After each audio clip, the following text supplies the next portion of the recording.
L'immigration au Canada, à quoi ça sert? Après avoir dépensé tant d'argent, tant d'énergie, après avoir quitté ta famille, tes amis, tu te retrouves ici au Canada. Si tout ça, c'est pour foutre ta vie en l'air, à quoi ça sert? Dans la vidéo d'aujourd'hui, il y a une histoire d'immigrant, une histoire qui a attiré particulièrement mon attention et que j'ai partagé avec toi dans cette vidéo pour permettre à ce que tu puisses apprendre et aussi tirer des leçons. Dans l'accompagnement des personnes immigrantes que nous faisons, mon équipe et moi, ici au Canada, il faut dire que nous rencontrons plusieurs personnes immigrantes qui ont différents parcours. Les parcours sont diversifiés les uns que les autres. Et il arrive qu'on rencontre des gens dont l'histoire ne peut que retenir l'attention. C'est le cas de cette histoire que je vais te rencontrer dans cette vidéo. Alors, de quoi est-ce qu'il s'agit? Il s'agit d'un monsieur d'origine africaine qui est arrivé ici au Canada. Alors, le monsieur au pays, c'est un monsieur nanti, il faut le dire, il avait la belle vie. C'est un haut gradé dans son domaine, donc les revenus, c'est un très bon revenu qu'il avait, sa femme également. Et donc, ces deux personnes-là, dans leur famille, c'était des personnes très aisées. Donc, une grande maison, de grosses voitures, ça roule par-ci, ça roule par-là, les fêtes et tout. Et il y avait le personnel, tout un personnel de maison, les chauffeurs pour les enfants, pour l'école des enfants, chauffeur pour monsieur, chauffeur pour madame. Vous pouvez vous-même voir le niveau de vie de cette personne-là. Et c'est comme ça que l'immigration Canada a fait surface. Il a appris la nouvelle, il a fait les démarches comme toute autre personne qui veut immigrer. Il a tenu bon jusqu'au bout. Et voilà, ça a marché pour lui. Il est arrivé au Canada. L'erreur qu'il a commise, c'est de ne pas prendre l'information, la bonne information, comme il se doit. Et il est arrivé ici. Une fois arrivé ici, vous savez que lorsque vous obtenez votre visa pour arriver au Canada, après une longue attente, c'est la lune de miel en fait. Donc, il arrive aussi. La lune de miel, il faut dire que ça n'a pas du tout duré. Ça n'a pas du tout duré. Le monsieur est arrivé déjà une semaine après. Il était hors de lui. Alors, qu'est-ce qui s'est réellement passé? Le monsieur y est arrivé ici, puis il faut comprendre que en tant qu'immigrant, la plupart des immigrants, lorsqu'ils arrivent au Canada, notamment au Québec, ton diplôme n'est pas reconnu et soit tu retournes à l'école, soit tu fais des jobs de salaire minimum. Voilà, la plupart du temps, c'est ça. Tu vas faire commencer parce que surtout lorsque tu viens avec ta famille, tu commences parce que c'est des charges. Tu as la famille à nourrir, les enfants doivent aller à l'école ou à la garderie et tout. Donc, il faut que au même moment que tu prévois peut-être étudier ou il faut que tu survives faut que tu survives. Donc, ce qui fait que la plupart des immigrants vont trouver un travail de salaire minimum pour commencer.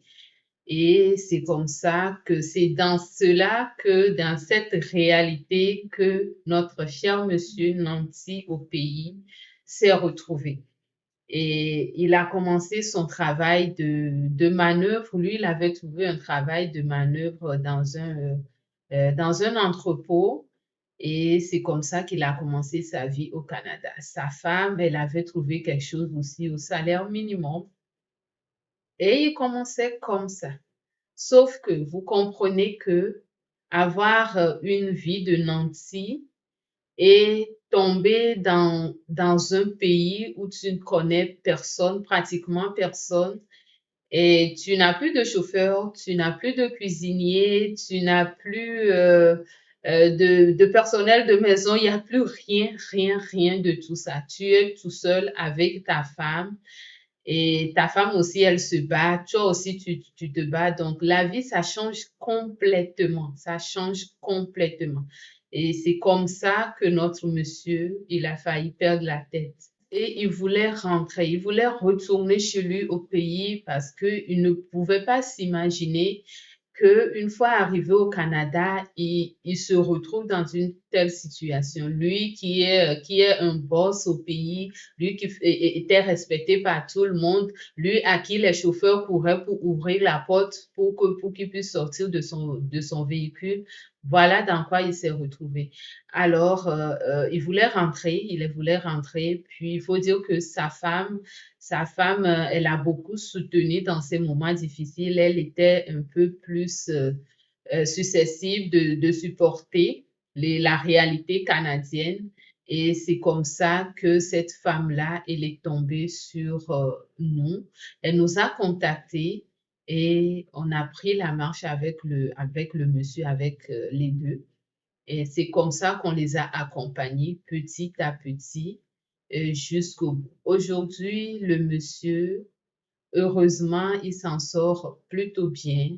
Il s'intègre à la culture canadienne, à la culture québécoise, à la société en général ici. Et la vie, ça va mieux. Alors, ce qu'on lui a offert comme service pour pouvoir l'aider, c'est un service d'accompagnement. On l'aide à comprendre les réalités, le fonctionnement de la société ici, c'est quoi les valeurs pour les Québécois et c'est comment le milieu de travail et tout. Donc, on l'a accompagné à travers tout le processus et aujourd'hui, c'est un monsieur très bien. Alors, cette histoire, je vous la raconte pour vous dire que habituellement, lorsqu'on veut immigrer au Canada ou que ce soit ailleurs dans un autre pays, on prend le temps de faire nos valises. OK, qu'est-ce que je dois mettre dans ma valise? Est-ce que je dois prendre une veste? Est-ce que je dois prendre un manteau et tout ça? Mais souvent, ce qui est le plus important qu'on ne fait pas, c'est de penser à nous-mêmes. Nous sommes des personnes qui portons une culture, nous avons une culture, puis là, nous quittons notre culture pour rentrer dans une nouvelle culture. Quand les deux cultures se rencontrent, il y a un choc. C'est ce qu'on appelle un choc culturel. Alors, lorsque vous ne vous préparez pas, le choc peut être très, très, très lourd lorsque vous ne faites aucune préparation. Et lorsque nous, on a rencontré plusieurs situations comme ça avec des immigrants, nous avons décidé, mon équipe et moi, de mettre en place ce service-là pour accompagner les immigrants. Le choc culturel, quelle que soit la préparation, il y en aura. Mais l'important de ce service-là, c'est de pouvoir l'atténuer au maximum. On atténue ce choc-là au maximum, ce qui vous permet de mieux vous adapter, de prendre des décisions éclairées. Parce que le service, ça se divise en deux. Il y a la préparation pré-départ. Donc, lorsque vous obtenez votre visa dans votre pays d'origine ou lorsque vous êtes en voie d'obtenir votre visa, là, vous nous contactez, vous prenez notre service pour la préparation pré-départ. Ça vous prépare aux réalités du Québec ou du Canada. Vous devez connaître les réalités, comment les choses fonctionnent ici, parce que c'est complètement différent. Lorsque vous immigrez, vous partez de l'Afrique pour ici, la vie, elle est complètement différente et c'est un peu comme vous reprenez votre vie à zéro. Donc, il y a tellement de choses à prendre. Même aller à l'épicerie, aller faire des achats, ça prend que vous soyez éduqué là-dessus. Donc, c'est très important notre service de ce côté-là. Puis, cette madame qu'elle nous avait contactée, c'est pas référencement. C'est pas référencement parce qu'on n'était pas sur les réseaux sociaux.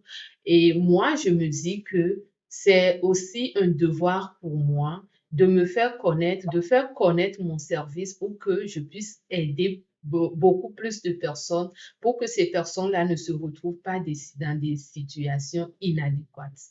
Le monsieur, la madame, qu'est-ce qu'ils ont dit? Si seulement ils nous avaient connus plus tôt, si seulement ils savaient qu'on existait plus tôt, c'est sûr que ça n'allait pas leur arriver.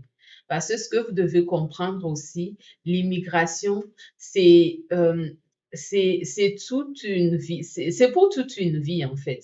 L'immigration, c'est pour toute une vie, c'est un projet de vie. Donc, lorsque vous voulez immigrer, vous devez avoir les informations nécessaires pour prendre des décisions bien éclairées. C'est très important. Vous devez prendre des décisions éclairées. Si vous êtes une personne seule, vous voyagez seul, ok. Si vous êtes une personne, vous êtes une famille, un monsieur, une madame avec des enfants, est-ce que vous devez immigrer seul? Le monsieur, par exemple, est-ce que c'est mieux que le monsieur immigre seul, puis ensuite faire venir sa famille? Est-ce que c'est mieux que madame immigre seule, puis ensuite faire venir sa famille? Est-ce que c'est mieux que le couple immigre seul pour ensuite faire venir les enfants? C'est tellement de questions que on étudie au cas par cas avec nos futurs Canadiens, nos futurs immigrants ici au Canada. Si vous voulez prendre une consultation avec nous, vous allez trouver notre contact en barre de description. N'hésitez pas à prendre un rendez-vous avec nous. Nous allons regarder votre profil pour vous conseiller quelle serait la meilleure chose à faire pour vous, quelle est la meilleure option pour vous, sous quelle catégorie est-ce que c'est mieux pour vous d'immigrer. Nous allons vous accompagner pour que vous puissiez faire votre parcours d'immigration à Bonnet-du-Fort comme il se doit et vous intégrer facilement à la société québécoise. Si tu écoutes cette vidéo actuellement, ce n'est pas par hasard, c'est ta chance de connaître ce service et de pouvoir saisir cette opportunité, de te faire préparer avant d'arriver au Canada pour atténuer au maximum le choc culturel, pour avoir plus d'opportunités, pour pouvoir t'ouvrir à un grand réseau ici et saisir les belles opportunités. Alors, n'hésite pas à nous contacter. J'espère que cette vidéo vous aura plu. Si c'est le cas, n'hésitez pas à la liker, abonnez-vous à la chaîne, activez la cloche de notification pour ne pas manquer les prochaines vidéos. Je vous dis à bientôt dans une nouvelle vidéo. Bye bye.